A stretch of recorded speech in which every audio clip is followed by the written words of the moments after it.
Hello my dear friends, स्वागत है आपका हमारे यूट्यूब चैनल टेक एड्यू सफ़र में। चलिए दोस्तों, मैं आज आपको जेटको की जो रिक्रूटमेंट आई है उनके बारे में मोस्ट इम्पोर्टेंस एमसीक्यू बताने वाला हूँ। जो पर्टिकुलर इलेक्ट्रिकल इंजीनियरिंग के लिए है, उसके लिए जो जूनियर इंजीनियर की रिक्रूटमेंट है उसका हम आज first topic basic electrical engineering का पार्ट 2 में जो एमसीक्यू दिए गए हैं वो देखेंगे। तो चलिए अब हम एमसीक्यू से ही हम डायरेक्टली स्टार्ट करते हैं। यहाँ पे फर्स्ट दिया गया है the resistance of human body is around. Human body का जो रेजिस्टेंस होता है वो कितना होना चाहिए। तो यहाँ पे हमारा आंसर है डी, 1000 ओहम्स होना चाहिए, उसके अराउंड होना चाहिए। जो दूसरा क्वेश्चन है a close switch as a resistance of. जब क्लोज स्विच होती है तब उसका रेजिस्टेंस क्या होता है, तो तब उसका रेजिस्टेंस है वो एकदम ही ज़ीरो हो जाता है, इसलिए हमारा आंसर है ए। जब ओपन स्विच होगी तब उसका रेजिस्टेंस इनफाइनाइट होगा। उसके बाद जो नेक्स्ट क्वेश्चन है which of the following quantities remain the same in all parts of A series circuit.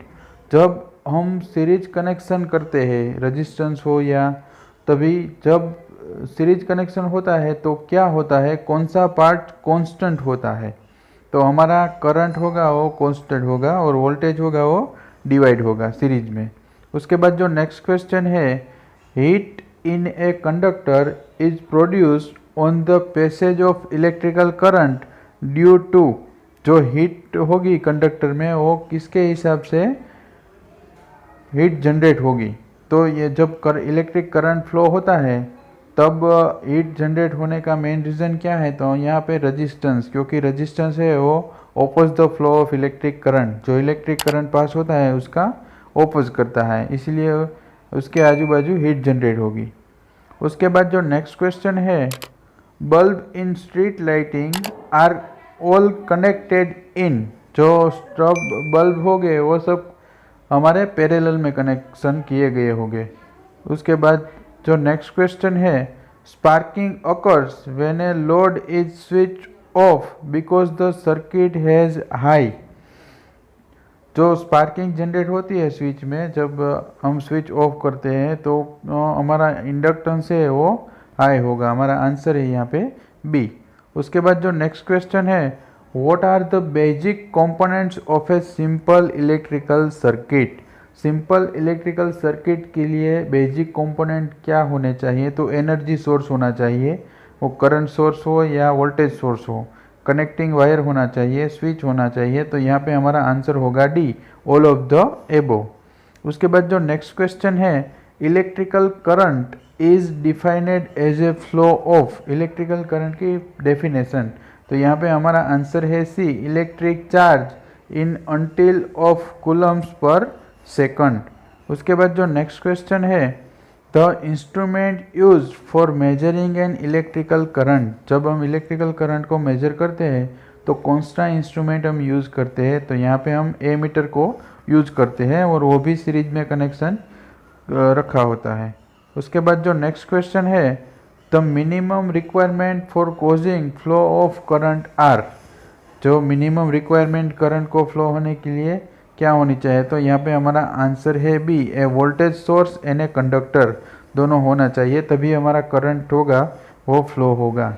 उसके बाद जो नेक्स्ट क्वेश्चन है which of the following amperes into second code be the unit. यहाँ पे हमारा एम्पियर इंटू सेकंड किसका unit है, तो चार्ज का यूनिट है, हमारा आंसर है सी।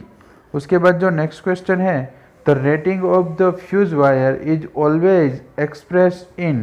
फ्यूज वायर का रेटिंग हम किस में मेजर करते हैं, तो हमारा आंसर है यहाँ पे बी, एम्पियर में हम फाइंड करते हैं।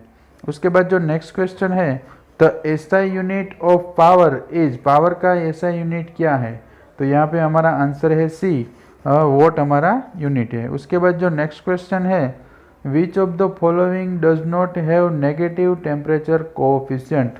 इनमें से कौन सा नेगेटिव टेम्परेचर कोएफिशिएंट नहीं है, तो यहाँ पे हमारा आंसर है एल्यूमिनियम, हमारा आंसर है ए। उसके बाद जो नेक्स्ट क्वेश्चन है for testing appliances the voltage of test lamp should be. हमारा क्या होना चाहिए, तो यहाँ पे हमारा आंसर है सी, हाई होना चाहिए, जो हम अप्लायंसेस टेस्ट करते हैं तभी। उसके बाद जो नेक्स्ट क्वेश्चन है, specific resistance of a substance in measured in, जो स्पेसिफिक रेजिस्टेंस होता है हम किस में मेजर करते हैं, तो ओहम इंटू मीटर में हम मेजर करते हैं, ये हमारा आंसर है सी। उसके बाद जो नेक्स्ट क्वेश्चन है, ohm's law is not applicable to, ohm's law इनमें से हम किस में एप्लीकेबल नहीं कर सकते, तो हमारा आंसर है ए, सेमीकंडक्टर्स में हम ओहम्स लॉ नहीं लगा सकते।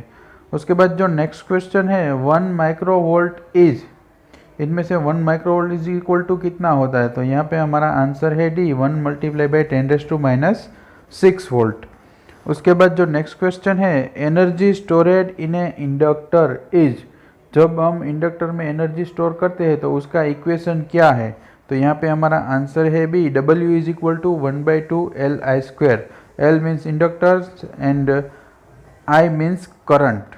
उसके बाद जो नेक्स्ट क्वेश्चन है, effective capacitance of capacitors connected in series is, जब हम कैपेसिटर को सीरीज में कनेक्ट करते हैं तो हमारा टोटल कैपेसिटेंस कितना होता है, यहाँ पे हमारा आंसर है B, 1/c is equal to 1/c1 plus 1/c2 plus 1/c3 plus 1/c4 plus हमारा इन्फाइनाइट तक चला जाएगा।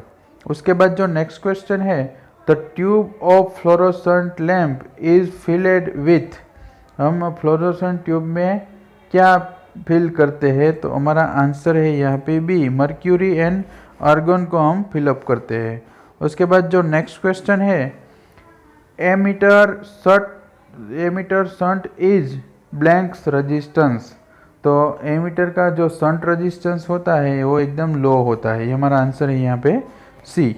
उसके बाद जो नेक्स्ट क्वेश्चन है, 1 kilowatt hour, 1 kilowatt hour is equal to 36 multiply by 10⁵ joule होता है। उसके बाद जो नेक्स्ट क्वेश्चन है, an open resistor when checked with an ohmmeter reads, तो क्या रीड करता है, हमारा इनफाइनाइट रीड करेगा, जो ओहम मीटर होगा जब हम रेजिस्टेंस को ओपन रखते हैं तब। उसके बाद जो नेक्स्ट क्वेश्चन है, for parallel capacitors total charge is, जब हम कैपेसिटर को पैरेलल में कनेक्ट करते हैं तब की बात है, तो हमारा टोटल चार्ज क्या होगा, हमारा आंसर है यहाँ पे बी, तो सम ऑफ इंडिविजुअल चार्जेस, सभी चार्जेस का हम सम करेंगे। उसके बाद जो नेक्स्ट क्वेश्चन है, in delta connection system the potential different between line outers is, तो हमारे डेल्टा कनेक्शन सिस्टम में हमारा पोटेंशियल डिफरेंट किस लाइन में होगा, तो यहाँ पे हमारा आंसर है A, equal to the phase voltage, phase voltage के बराबर होगा। उसके बाद जो नेक्स्ट क्वेश्चन है, which of the following is non linear circuit parameter, इनमें से कौन सा नॉन लीनियर सर्किट पैरामीटर है, तो यहाँ पे हमारा आंसर है बी, इंडक्टेंस है हमारा नॉन लीनियर पैरामीटर है। उसके बाद जो नेक्स्ट क्वेश्चन है, the unit of inductance is, inductance का यूनिट क्या है, तो यहाँ पे हमारा आंसर है बी, हेनरी हमारा इंडक्टर का यूनिट है। उसके बाद जो नेक्स्ट क्वेश्चन है, what is the time constant of an inductive circuit, inductive circuit में टाइम कांस्टेंट क्या है, तो हमारा आंसर है यहाँ पे डी, L/R। उसके बाद जो नेक्स्ट क्वेश्चन है, एक कैपेसिटर कंसिस्ट ऑफ, यहाँ पे हमारा आंसर है ए, हमारा आंसर होगा ए। दोस्तों इस वीडियो में मैंने आपको 30 मोस्ट इम्पोर्टेंट किस तरह से क्वेश्चन आंसर पूछे जा सकते हैं वो दिखाए हैं। अगर आपको हमारा वीडियो पसंद आए तो उसे लाइक करें, शेयर करें और सब्सक्राइब करें। Thank you for watching my video.